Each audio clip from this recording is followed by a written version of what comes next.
I'm Jen. And I'm Jen. And I'm Monica.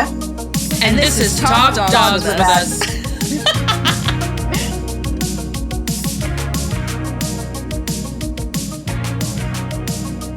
All right, so we're thinking about how to think about it. We already talked about adolescence as a stage where it's really hard. And the hardest part is not knowing and not feeling supported through that time.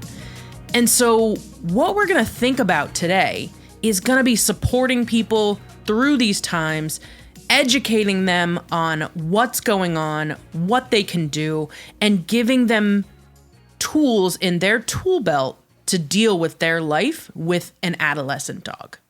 For today's episode, we have a virtual guest with us. Would you like to introduce yourself? Yeah, so I'm Monica Henderson. I am a registered veterinary technician. I also am a Karen Pryor Academy certified training partner, have my CBCC-KA from the Certification Council for Professional Dog Trainers. I'm fear-free certified and am also a certified control and leash instructor. And I have just wrapped up and submitted my application process for the Academy of Veterinary Behavior Technicians. Congratulations. Oh, Thank you. Today's episode is about adolescence. Strikes fear in the hearts of every pet owner everywhere. This is going to be for trainers, people with adolescent dogs, people that interact with adolescent dogs, maybe a little bit groomers, maybe shelter workers. Yeah, I think a lot of pet professionals, because today we're going to be talking about how to help your clients that are going through adolescence with their dogs and what things you can do. And we want to draw on Monica's experience of being a million things, really, because she's got so many certifications. But drawing on that experience to give us some insight about how to further support these people that are going through adolescence with their dogs. Yeah, it's a rough time, for sure. And as we all know, statistically, adolescents are at a prime time to be rehomed or relinquished, right? Because clients' perception is out of nowhere. They've developed all of these behavior problems. We, pet professionals, understand a little bit more about adolescence, but I do think that the veterinary profession on the whole does puppy parents a disservice because after we talk with them about socialization and exposure, we just sort of send them off into the ether and say, come back when it's time to get spayed or neutered, or come back next year for your exams, and don't prepare them for what's next. So I think that we can do a lot better to let our clients know that, hey, when your puppy's teeth start to fall out, their brain cells will also go away.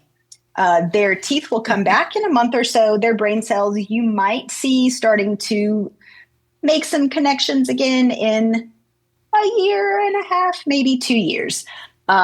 So we have a lot of room to be better as veterinary professionals and trainers to set our clients as well as these puppies up for much more success in the future.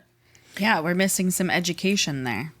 100%. And it's hard, I think that we talk so much about socialization and exposure, and of course it's so important. But we really miss the mark when it comes to making these preparations. We know that, and I say no, and what I mean by that is we are sort of guessing, right? Because there's not a lot of published information about adolescence. Yeah. We know that it occurs potentially starting at around 5 to 14 months, depending on the individual dog, and it might last until social maturity, which again, depending on the dog, might be 18 months, might be 3 years. We don't know. Yeah. Such a wide range. It is. I think that a lot of times for some dogs, adolescence is a blip on the radio. radar. You might have a dog that has a couple of off days and then everything's fine again. Or you wake up and you go for your regular walk and your puppy last night when you went to bed was this happy, fluffy, compliant thing that loved you more than anything. And you wake up ready to start your day with the same exact puppy. And then you have a dog that goes, oh, there's a trash can outside. Been there my whole entire life, but now it's the scariest thing that I've ever seen. There's definitely a monster in there.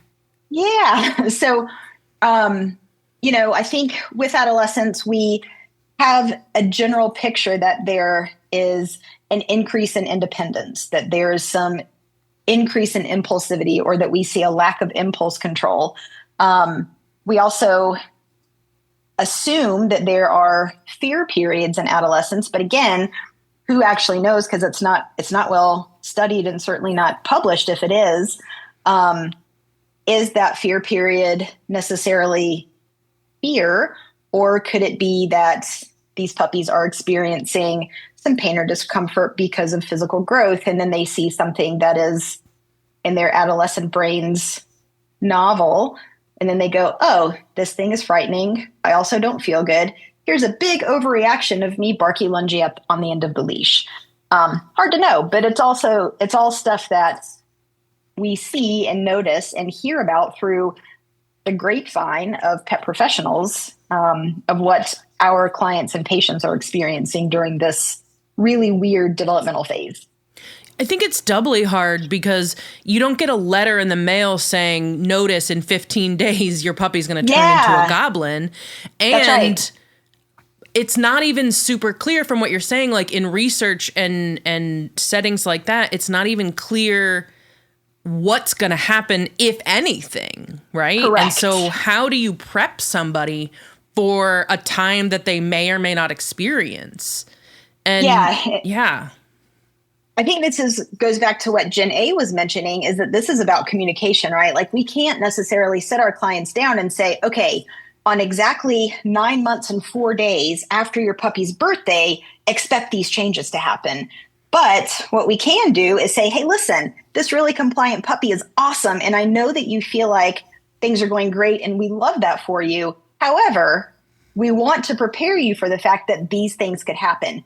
Don't get lackadaisical in the fact that your puppy is doing great now and just let this fall off the radar, right? In adolescence. So even if we start at, say, 5 to 6 months old, if let's just make that our broad definition of adolescence, it's really important that we continue with consistency in training, right? Like we know that developmentally socialization kind of ends at 14 to 16 weeks old. Again, not well defined. So we're sort of making a guess, but it's important that clients understand that training and consistency has to continue throughout this time, because adolescence is also where we're going to see big holes in our training, right? Like if a 6-week puppy class from 8 to 14 weeks does not a well-trained dog make. And it certainly does not make a well-trained adolescent. Absolutely. Yeah, I notice a lot that people are like, oh, 6 months, I'm house trained and my dog can now be left out of the crate. And for me, that's just way too early, because a bad adolescence will then have a dog learning to get into things, explore their environment more when I'm not there to control what they're doing. Yeah, that's just, we can't have too much freedom too early, because if we have a bad run of adolescence or difficult run of adolescence, then we're just not setting ourselves up for success. We're setting ourselves up for knowing that we're going backwards or feeling like we're going backwards, even though really it was just that we gave too much freedom too early when they weren't quite ready for it. Yeah, I mean, it's essentially like giving your toddler keys to a Ferrari and saying, I don't expect you to make any poor choices with this whatsoever. Yeah. We're in those situations, we're setting up our puppies to be very unsuccessful as far as our human world, right? Like, again, going back to what we know that how dogs think and how dogs learn, this isn't about good and bad or right and wrong, right? Like, we know that those are human constructs. This is about what feels good to do. And sometimes when you're an adolescent, what feels good for you to do is the exact opposite as what we as humans want to do. Like, it might be that, that somebody didn't close the lid to the trash all the way. And, you, at best, you get into the trash can. It's really reinforcing for a dog to do that, but it is very punishing for us as humans to walk in and see that our puppies have done that. It's just a lot about helping these animals in this time frame make really good choices, which puts a lot of pressure and a lot of onus back on clients to do. We have to make sure that our clients are set up to be as successful as possible, and give them as much information as we can to help them help their dogs make really, really good choices. Yeah, and that exactly. They just need to be able to fit into our world that we've created. And this is nothing like what they were actually genetically and historically supposed to do. You leave them with the couch and they might find out that there's fluff inside, and that's really fun to pull out. Yeah. And we have to, making sure that they are set up, with enrichment. I am a very firm believer that adolescents, just like a toddler child, needs to have scheduled downtime, right? So, for me, it seems like for the clients that I see, it seems like the witching hours for adolescent shenanigans is like mid-morning and kind of mid-afternoon. So 11 and 3-ish, let's just say. So it is always my recommendation for clients with adolescents that, they have their morning routine, which again, we'll talk about in a second. Something super important is routine and consistency. But you've got your morning routine, and instead of just letting your puppies chase dopamine by doing shenanigans all day, force some downtime. It doesn't necessarily have to be that you're in a crate in a quiet, dark room sleeping, but it has to be that you are allowing yourself to rest and not just doing stuff that's just getting you constant hits of dopamine to where you're like a little maniac. It's no longer super exciting to just get in the trash can. Now, maybe I might need to go into the trash can, got some dopamine from that. Maybe I should start to climb on the counters because somebody left a loaf of bread out, right? So a lot of the things that we see can be managed out as well. Yeah. So what are some things that you think about? Sorry, Jen. Did you have a better idea? No, all I was going to say... How would you know I didn't finish? All I was going to say in response to what Monica said was that I think we need to normalize management for longer. And that absolutely. The first time your puppy's successful being out of the crate or loose on their own or whatever it is doesn't mean that's how it's going to be forever. Right? Like that first time that they're out is almost a fluke and not a pattern, right? And I think if we can help people understand that they're going to need those baby gates. They're going to need their crates. They're going to need all of their chew toys. They're going to need all these things longer and longer. That should be part of that education too. Yeah. And I think that it's super important for our clients to understand, like, not to go into the detail that we understand what's, reinforcement and how reinforcement works with animals. But I think that it's really important for clients to understand that, like, once your teenage dog starts to, it's very reinforcing to, and we'll just use the trash can again as the example, to get into the trash can because there's just like a smorgasbord of delicious grossness in there for me. So that behavior has inherently been reinforced, right? So no matter how much yelling and fussing that you do when you get home, it doesn't matter. We've already developed a reinforcement strategy to get what the dog needs from this situation. And I think,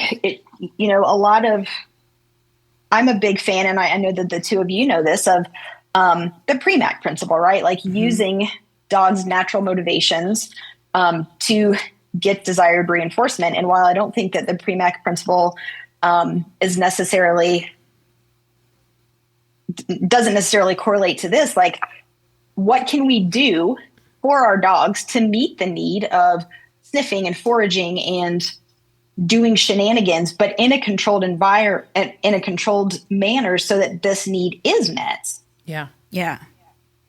Can you real quick explain the PREMAC principle and maybe give an example? Yeah, it's my favorite thing in the world. I have a 16-month-old intact Malinois. For all intents and purposes, Adolescence has not been bad for who he is and what he is. We have Lucky. some barky. Yeah. Oh my God. We have some barky, lungy feelings on leash, and that's okay. But an example of PREMAC principle, and I'll use it specifically for him. Again, intact boy. I work in an academic setting where there is a reproductive department right next to me. So there's all sorts of girls and smells. No. Yeah. Oh boy. Yeah. So one of the things that I work on for him is not bolting out the door directly to lick girl pee. It's disgusting and it's gross, but it's something that he's going to do, and I would rather not fight with him about it. So in order to access what he wants, which is a high probability behavior, sniffing girl pee, he has to sit down and check in with me for increasing time durations before I release him to go and pee. So essentially, I am rewarding a boring, low probability behavior, the thing that he does not want to do, which is acknowledge my existence, so that he can go do the exact thing that he wants to do, which is sniff girl pee. So it's also known as like grandma's rules. So eat your broccoli first, then you can have dessert, or do your homework, I think then of play the your video Pink Floyd games. song where he says, "How can you have your pudding if you haven't eaten your meat?" That's right. And like sometimes if people are familiar with that song, it's such a jarring thing to say that they'll go, "Oh, okay, I get it." Right. Yeah. And I think, again, this is not a time where I feel like we need to create conflict and stress with our teenagers, right? So I think that this is, and I heard this on another podcast, dog training is simple, but it's not easy, right? So I say this, I talk about the PREMAC principle and how I implement it with my dog. It's what I do for a living. I'm a professional, so I understand what it took to get to this point. But I do think that it's important to talk about the fact that we can use the things that our dogs want to do and the things that our dog need to do to reinforce the behaviors that we need and want them to do. Yeah. Yeah. Perfect. What are some ways that you help clients with adolescent dogs that they are struggling with? Yeah. So Jen B is very much aware of this as also a certified control and leash instructor. I am a really big fan of Leslie McDevitt's pattern games. And essentially, this just creates patterns and predictability for our dogs to make engaging with us as humans very reinforcing. I want for dogs, for teenagers especially, to always think that I am the key to anything else that they want. So some of the games that I use with teenage dogs, my favorites all the time forever for any dog is the up and down game. Eat food off the ground, look back up at me. That's it. That's all you need to do. This helps heavily reinforce finding my face. But I also like to use it with dogs that develop sensitivities or become sensitized to triggers out in the environment. We can use this as response substitution. We can use this as desensitization and counter conditioning as well. And then variations of that, whiplash turns. I want to send you away to go and do stuff.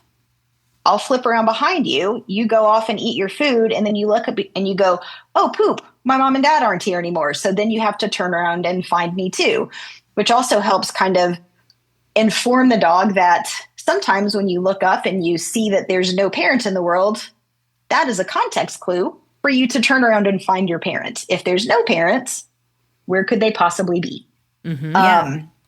So those are two of my very, very favorites that I will use for anything all the time. Because again, with teenagers, we just need to make things as simple and as easy as possible. And how much easier can it get than, can you eat food off the ground and look back up at me? That's it. It's not a cued behavior. It's voluntary. And I think that for clients, it also gives them a very lot of information about where their dog is kind of mentally or emotionally at that moment in time. I cue people a lot to use it when they're at the vet's office and it's really distracting and they're stuck in one of those big lobbies where there's every animal under the sun and all your puppy wants to do is explore. If you have built that pattern of capturing them, right, because you're basically capturing because there's no cueing, you're capturing them looking at you, and that's what dispenses more food on the floor, then you can utilize it in a high stress environment, like you're waiting for a grooming appointment, you're waiting for a vet appointment, you're stuck somewhere and you have your dog with you. I also encourage clients to use it right when they walk outside for their first walk, to just stop in the driveway or stop on the porch and maybe do like 5 rounds. Nothing crazy. And I think, too, one of the things that I really like about Up and Down in particular is because this is voluntary on the dog, that if your dog is fully engaged with you and is not very worried about their surroundings, when you're playing this game, it looks like they're nodding their head, yes, I'm good to go. Everything feels good to me. When and if they start to get stressed out or upset about their surrounding and they start scanning the environment, it looks like they're shaking their head no. So that is kind of a cue for a client to say, maybe you need a little bit of space, and you take your mat, and then you move to, 3 to 5 feet away and then play Up and Down game again and see, are you able to nod yes and say, tell me that you're okay? Or do you still need a little bit more space? That's genius. Yeah. And I feel like when you explain that to clients, it's almost, because if you know much about Leslie McDevitt, she's all about two-way communication between us and our pets, right? And what better way to communicate freely with our dogs than them to literally say, yes, I'm good with my surroundings, or no, it's too much. And then instead of having to go, the clients get frazzled because the dog's getting frazzled, and then the staff at a vet hospital is getting frazzled because everybody's frazzled, you just go, wow, you're not having a good time right now. Let me move you away and see if that can help. Yeah. Honestly, I feel like vet staff sometimes could use some of the pattern games for a lot of things. Like, should we all become certified? Yes. Control and leash instructors. Yeah. I lost my brain for a second. Yeah. I do think that pattern games, other things that I think are very helpful are the look at that game, where we are essentially asking our puppies to tell us about stressful things in the environment. Hey, I see that your ear flicked because you heard the whatever thing in the background. What's back there? Your dog looks, you say, oh my God, look at that. There was a thing back there after all. And we give them cookies for it, right? So explore your surroundings, see what's going on in your environment, but tell me about it before you lose your marbles and go off into outer space to where I can't get you back. Right. So let's talk about vet care. How can we support these adolescent clients when they're patients? Yeah. So this also gets really tricky with us, right? And I'm going to say something that's going to be a bit of a hot take. I think that with a demographic of adolescents, and this doesn't have to mean every adolescent dog that you see, particularly any puppies that have struggled with fear, anxiety, stress, conflict throughout their puppy series, my hot take is that maybe we should wait until adolescence is, and I'm doing air quotes, over before we consider spay and neuter. And I say that because, again, we don't have a lot of information about what's going on. But if we've got a behaviorally abnormal puppy already at this early age, it's likely some genetic component, right? It's not environmental. It's not anything that we necessarily could have done anything about. If we now do an anesthetic procedure where they wake up and they feel weird, and then they're potentially in a loud place that smells funny, and they don't feel good, I think that there is a likelihood that we can potentially exacerbate some problems that we may have otherwise been able to mitigate during this time. I have no proof of this whatsoever. Obviously, this is just experience and conjecture and just trying to think about ways that we can help adolescent dogs be the best that they can be. Yeah. And I feel like that goes along with my hot take, which is that we don't educate owners on how to responsibly have Correct. an intact dog enough. And so those two things go hand in hand, and not everyone is going to be able to put that sort of responsibility first thing forward. And maybe those are the ones that we do spay and neuter regardless. But there's a lot of them that, with the owner having proper education about being a responsible, intact dog owner, they can get through adolescence just fine. And really, medically, there's not as much of a difference. Right. Yeah. And this is, Bob Barker really did a number on us all, telling us when we were younger to spay or neuter our pets. And I believe in spay neuter, especially for most of the pet owning population, right? Right. And I understand the need to do young spay neuter, especially coming from shelter and rescue environments. But I do think that if it's, like what we've talked about before, if we can make it to where we as veterinary professionals are educating our clients on what to expect, right? Like I have kept my last 3 dogs intact until I think my last Rottweiler was about 18 months when I neutered him. I did it earlier than I wanted to because my husband was not comfortable keeping him intact longer. I kept my last female intact until she was about 2. And again, my puppy is 16 months and he's still intact. It's really, and maybe I've just been very lucky. It's not that big of a deal.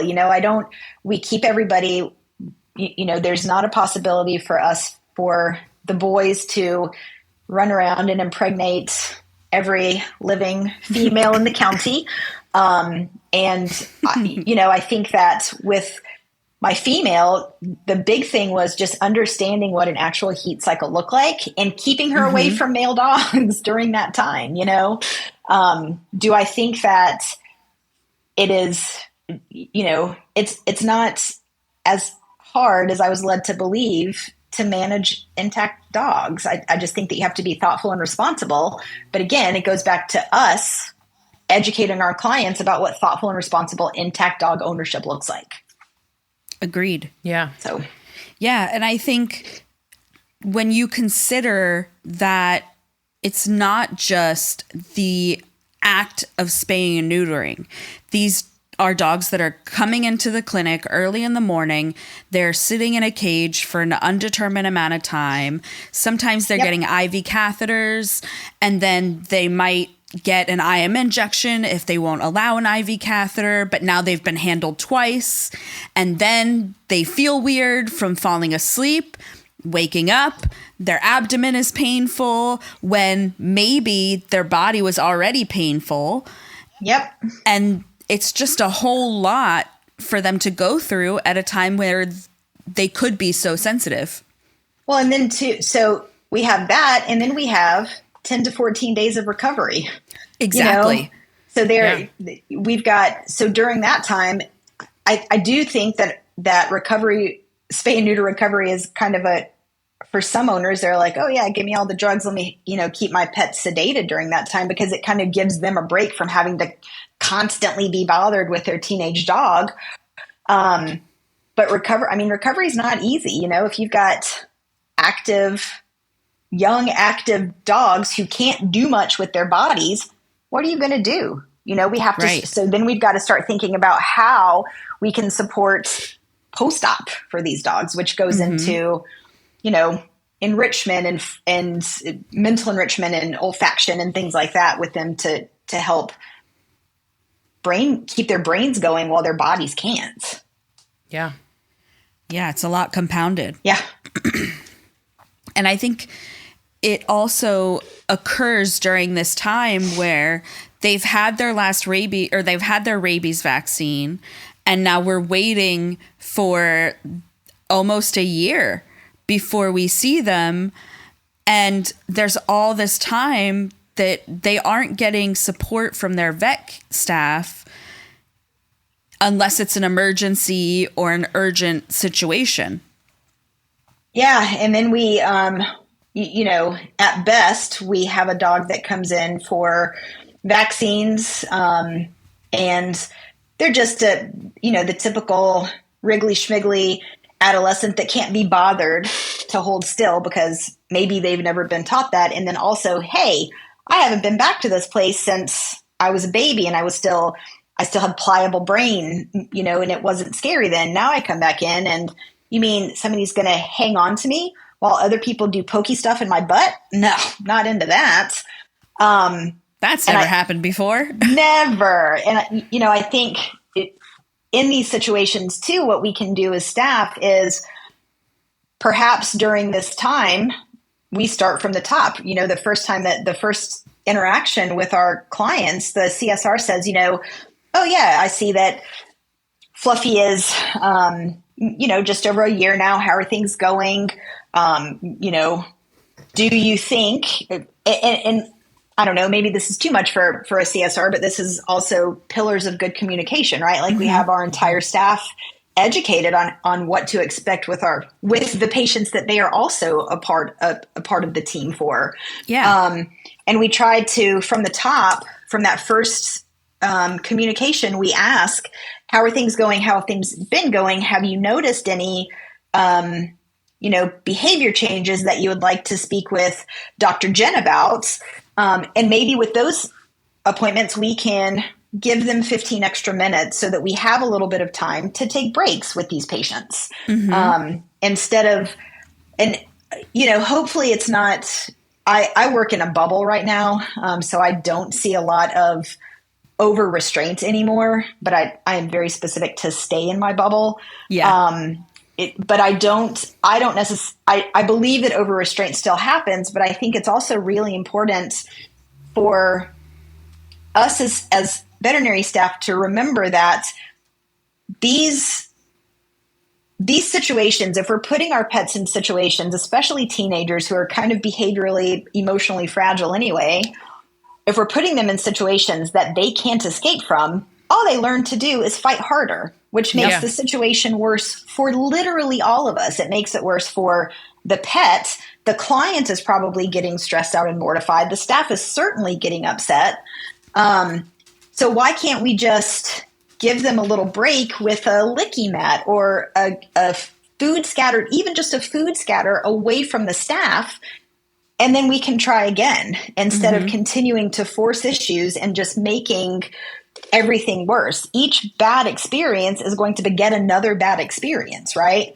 And then if we, if it gets too bad, if we have to do more than 2 people to try to handle a patient for a vaccine, maybe we should think about rescheduling with a little bit of chemical support. Yeah. And if you have the ability to have them work with someone on cooperative care so they can get gradually introduced to it, that's even more ideal. Yeah, that, man, what I wouldn't give. There's so many technicians and trainers out in the world that are doing such amazing work with cooperative care. And I've, when I don't teach group classes anymore, but I did a couple of group classes on cooperative care, and I exposed my puppy classes and certainly my teenage classes to the concept of what cooperative care is. And it really, we do too. Yeah. And I think for these pets and for just to define cooperative care, this is where we are giving our patients the opportunity to cooperate in their own veterinary care, right? Like we teach very specific start buttons, for instance, a chin rest on the owner's lap. And as long as the dog's chin is rested on the lap, they're comfortable with how things look, and then the staff can proceed. The dog gets to start and stop procedures. Oftentimes, and I found this with some general practices locally and certainly with owners and staff, where they go, well, we don't want to do this because all the dog's going to want to do is just stop. Right. And I think it's really important for everyone to understand that the more opportunity the dog has to say, I just need a break for a second, the more likely it is that they're going to opt in sooner, because they know if they are feeling overwhelmed, or if they're feeling too stressed out, they can stop it at any moment. Yeah. Right. And they don't have to reach or escalate to anything else. Right. And that's the evidence we have from zoos, because zoos do so much cooperative care that because they have to, right? You can only try to hold a tiger down like one time before you don't get to do that again, right? Yeah. So they have to do things cooperatively. And so we see the animal opt in over and over and over again because they've made a good deal with the keeper that says, yeah, this might be uncomfortable, but if you say no, we'll respect it. But if you say yes, there's X reward in it for you. There's X reinforcer in it for you. Yeah. And, I think that bringing in the zoos and the sanctuary is super important. And does that happen in a bubble? Absolutely. It's a very specific, very controlled environment. And we can't always make those experiences as controlled, right? Because at best, we're working on a 15 to 30 minute appointment, trying to fit a year's worth of information into 30 minutes. But, we do the best that we can by giving the animal the out so that they go, okay, well, this doesn't suck as bad as I thought. And then when they're finished with my butt poking stuff, my mom will let me play tug, or the technician just gives me a whole scoop of peanut butter. Yeah. And I think it's also very worth it to say cooperative care is a long-term ongoing process, right? Like it's not something in general that is correct. And I think this kind of plays into anything that we're talking about as far as training or behavior modification goes, that it's not a quick fix, and it's not going, you're not going to be able to practice it for 2 weeks leading up to an appointment and expect for this to be fluent during this appointment. So for the trainers and the behavior consultants out there, like get ahead of this now, like start asking for chin rest. Let's start practicing.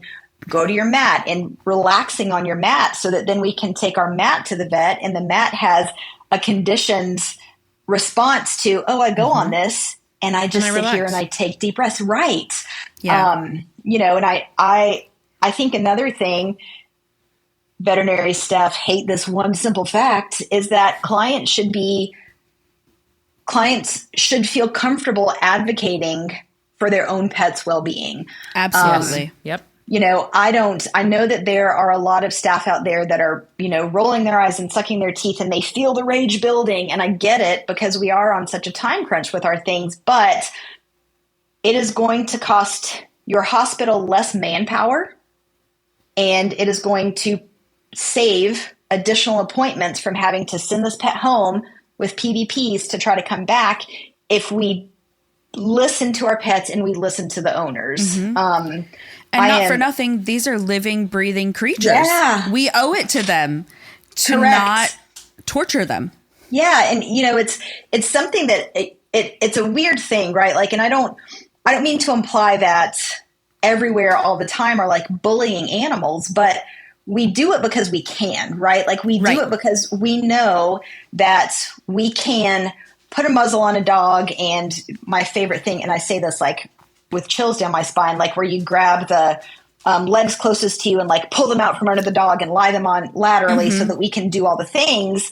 Like what if we just didn't do that? Yeah. Like we can't, like we do this because we know, because it's reinforcing for us as humans, and we can get the desired outcome. We can't bully pancreases into doing what we want, right? Like we can't bully bad hips into fixing themselves. Why are we bullying the entire animal to get the outcome that we want? Like I can't make it make sense. Other than that, we just don't have time to wait. Well, or sometimes skills. Like sometimes we just don't have the skills to know how to do it other than the way we've done it. But you also won't ever learn those skills if you don't start trying here and there. Yeah, like if we only ever do it the way that we've always done it, we are only ever going to do it, and we're going to be stuck from I started in vet med in 1998 when we had daily heartworm prevention, and it breaks my heart to think about what I was taught was the right thing to do to help, to do stuff with animals. And now, a lot of it is because how much education and experience I have, but the first moment that my dog seems like it's too much, I'm like, all right, we're just going to take a break. And that's just how it's going to be. I want for my dogs to know that I am their biggest advocate. I don't want for them to feel stress that is directly related to me not feeling brave enough to say to a veterinary professional, I think my dog is having a hard time. Can we just have a second? Yeah. Speaking of the time crunch, I've talked about it before, but do you remember the study that was presented at VBS a couple years ago when it was in Philadelphia? And it was about if you give dogs accommodations in their exams. Mm-hmm. So there was a group that had no accommodations. They were just examined like 6 times the regular old restraint way. And then they timed it. They filmed stress signals. They did all these things. But suffice to say, the dogs that were given accommodations, such as, oh, you don't like getting on the scale, we're going to put a rubberized mat on the scale so it's not slippery. Oh, you're a little bit worried about the veterinarian listening to you. We're going to let you lick a licky mat while they listen to you. And they timed the appointments, and the ones that had accommodations, the accommodations took a little bit longer in the beginning, but at the end of 6 visits, they were about 4 minutes longer. Yeah. Than the restraint. And this goes back to, especially, this is a whole other can of worms, but I'm just going to say it, especially now that so many practices are corporates and the bottom line will always be the most pets in the shortest period of time. Not that I'm not advocating for this whatsoever, but I am saying that, like, if this is how we're going to run things, it is going to be more efficient for our staff to understand what low stress handling looks like, especially with dogs who are already having bad experiences, right? Like, there also is a such thing as a single learning event. So if your dog comes in and they're having, they're in one of their fear periods, for lack of a better knowledge, I guess, of what this looks like for them for real, and they have a bad experience, their next experience is going to be so much worse, and it's going to take up so much more. And it's not even just the physical time, right? Like, it's the emotional time. So now, as soon as the vet gets the client gets the confirmation text, they're stressed out because they've got to do it again. Jen sees the dog's name on the schedule and she goes, "Oh shit, here we go again." Yeah. So it's just this rolling downhill effect that it just makes it so, it just is not good for anybody. And this is just going to reinforce the dog's anxiety and conflict around veterinary stuff. Yeah. And thinking about, like, a dog coming into ER, per se. Yeah. So when I see a dog come in through ER, urgent care, and we're thinking about how and what we're going to do with this dog, I'm always wondering, how old is the dog? If they're in adolescence and we can't get them to eat through what we're doing, we should probably just sedate them. Yeah. Because we don't need them to learn that they should just fight harder or give up. Like, that's also not kind to them. Yeah. And I think that this is another one of the things where, you mentioned the giving up part of this, right? Like, so often we hear from our clients and we hear from our staff that, they were a little bit stressed out at first, but then they wound up just they were fine. What does that actually look like? Yeah, I hate the word fine. Oh my God, I do too. And, like, you can't define what that looks like. And so to me, fine would be like, you're still engaged with the environment. You're like, maybe you don't love having venipuncture and having your rectal temperature taken and having these things done, but you're tolerating. You're still able to eat. You can still engage. I think fine oftentimes looks more like maybe shut down, The patient didn't struggle as hard right. as I so that expected has to them be to. a good thing. Yeah. And that's a whole other thing, especially if we're doing this to adolescents, right? And so for an animal to be shut down means that every bit of space, every communication tactic that they have has been implemented to no avail. So they've done the polite, gentle ways to ask for space. That didn't work, so they escalated. That didn't work, so they escalated again. So now they've got on a muzzle and they've had the over restraint happen. And now they're just no longer behaving because behaving doesn't work. Mm-hmm. That is not the sign of an emotionally healthy dog. This is a dog that is way beyond what we want to see as far as stress in a hospital goes, right? And I don't know that I can think of many patients who love to come to the vet. They love every single solitary aspect of it. Mm-hmm. But I think that there are plenty of patients that can come in and can tolerate and cooperate with it. But these animals that we've pushed so far to the point that they are unable to do anything anymore, that's real bad. And especially real bad when we start thinking about what this looks like with an adolescent dog. So back to Jen A's point, let's just use drugs. We have drugs. We should use drugs. Yeah. Because of where we work, having both ER and primary care, yep. we get to see how their handling in primary care directly correlates to how things happen in ER or vice versa, yep. in a way that normally those two things are completely separate, and ER techs are not thinking about what's going to be happening for the rest of this dog's primary care life. And yes. primary care techs are not thinking about what's going to happen when this dog has an emergency and needs to go to the vet. Yeah. And this is a whole, we could do a whole other episode on just what the difference is in behavior from a primary care standpoint and behavior from ER standpoint looks like. But I think the overarching thing of it is that we want to be thoughtful and we want to be respectful of our patient's emotional state in normal circumstances, but particularly in these very, very challenging developmental things, right?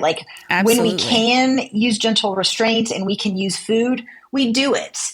And then when we can't, we are fortunate to live in the modern world, and we have access to lots of really good pharmaceuticals that are largely unharmful, short-acting, and can prevent a lot of emotional trauma, physical trauma for everyone involved, the entire care team. Yeah. I tell ER techs, if they're blinking, they could be learning. And so also thinking about, they're mostly asleep, so let's just take care of this nail avulsion. No. But their body is still learning, even if their mind isn't. And so then that dog goes on to never be able to get nail trims unless they're sedated. Yep.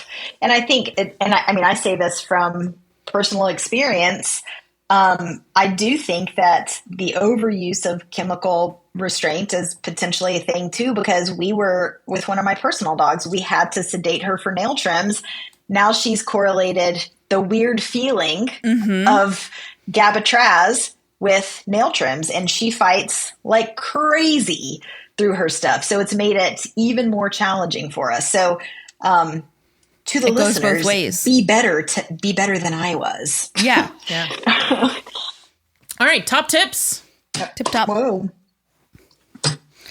What do you think your top 2 tips are for owners of adolescents? Monica, we'll have you go first.